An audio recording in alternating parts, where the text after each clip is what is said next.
High friends, welcome to to Z technical side. আশা করছি সকল বন্ধুরাই ভালো আছেন। আজ একটি টেলিভিশনের প্রবলেম নিয়ে টিউটোরিয়াল করছি। আর এই টেলিভিশনটির সমস্যা হচ্ছে পাওয়ার আছে, ইন্ডিকেটর জ্বলছে, কিন্তু ডিসপ্লে কোনো পিকচার শো করছে না। এটা সমাধান করে দেখাবো স্টেপ বাই স্টেপ। এই জন্য বলছি অবশ্যই প্রথম থেকে শেষ অবধি ভিডিওটি দেখুন। কোথায় কি সমস্যা হলে এটা এমন হয় দেখাবো। প্রথমে আমরা কানেক্টরগুলো বিয়োজন করব।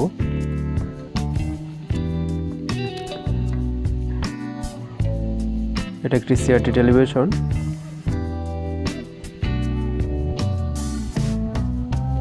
এর সামনে দুটো হলো অডিও লাইন, পাওয়ার লাইন এবং একটা কয়েল। আমাদের এই বিষয়টা বুঝতে হলে সর্বপ্রথম হচ্ছে আমাদের সার্কিটটা উল্টায় নিতে হবে।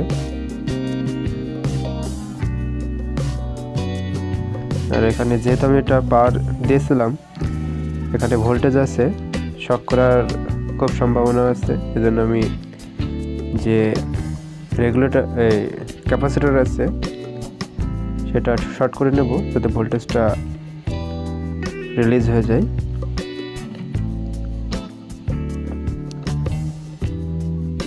দেখুন বন্ধুরা, এখানে একটি ক্যাপাসিটর ছিল, সেটা ব্লাস্ট হয়ে উড়ে গেছে। যখন আমি পরিষ্কার খুলেছিলাম তখন এটা আমি পেয়েছিলাম যে এই ক্যাপাসিটরটি 47 মাইক্রোফ্যারাড 100 ভোল্টের যে ক্যাপাসিটর, তার একটি ক্যাপাসিটর। আর এটা প্রথমে আমি লাগিয়ে দেখব। নতুন একটি ক্যাপাসিটর লাগাবো, তার জন্য এই ক্যাপাসিটরের যে টার্মিনাল দুটি রয়েছে সে দুটি খুলে ফেলবো। দেখতে পাচ্ছেন এখানে 160 ভোল্টের 47 মাইক্রোফ্যারাডের ক্যাপাসিটর, সেম মানের, অবশ্যই সেম মানের ক্যাপাসিটর লাগাতে হবে, তাহলে পিকচার কোয়ালিটি কম বেশি আসবে আর কি। এটা বিয়োজন করতে হলে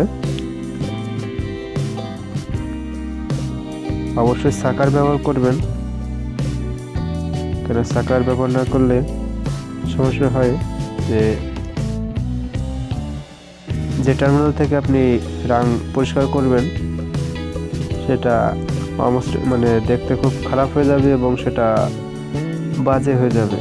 এক কথায় যে সার্কিট শর্ট হওয়ার সম্ভাবনা অনেক গুণ বেড়ে যায়। এই জন্য আমি সাজেস্ট করব অবশ্যই সাকার ব্যবহার করবেন, তাহলে সুন্দরভাবে রাংটা বিয়োজন করতে পারবেন টার্মিনাল থেকে।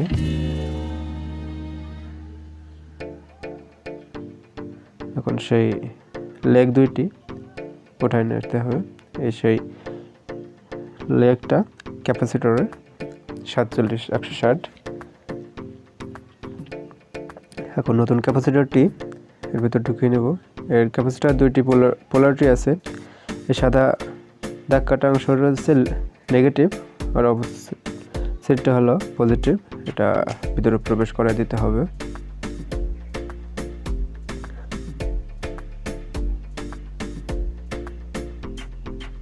সাদা পাশটা অবশ্যই সাদা পাশে দিতে হবে, যদি পেছন পাশে লেগ দুইটি সামান্য আঁকা করে রেখে এখন সোল্ডারিং করতে হবে সোল্ডার দ্বারা। অবশ্যই সোল্ডারিং আয়রনটি পূর্ণভাবে গরম করে নেবেন, কারণ সোল্ডার সুন্দরভাবে হতে গেলে পূর্ণ গরম হতে হবে।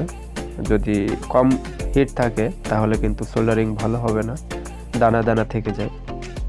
সেটার ভিতর এয়ার গ্যাপ থাকে, তাতে পরবর্তীতে শর্ট হওয়ার সম্ভাবনা থাকে। এবং এক্সট্রা অংশ কাটিং প্লাস দ্বারা কেটে নিতে হবে।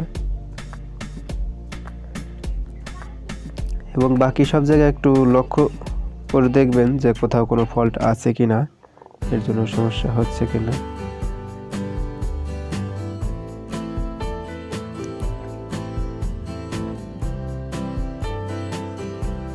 যে পাওয়ার আইসি আছে এটাও চেক করে নিলাম, ঠিক আছে সব দিক থেকে। এখন এটা পাওয়ার দিয়ে দেখব ঠিক আছে কিনা। এটা অবশ্যই সিরিজ সার্কিটে দেবেন, কারণ প্রথমে যেহেতু আমরা কাজ করছি এটা ডিরেক্টলি এসিতে দেওয়া ঠিক নয়, এতে সমস্যা হওয়ার সম্ভাবনা থাকে। দেখতে পাচ্ছেন যে ডিসপ্লে পিকচার আসছে, সামান্য একটি ক্যাপাসিটার চেঞ্জের মাধ্যমেই এই সমস্যাটা সমাধান করা গেল। আশা করছি ভিডিওটি ভালো লেগেছে। শুধু এই একটি ক্যাপাসিটারের জন্য যেমন সমস্যা হবে তা নয়, আরও কিছু কিছু সমস্যা আছে যেগুলোর কারণে পিকচার আসে না, রিমোটে সঠিকভাবে কাজ করছে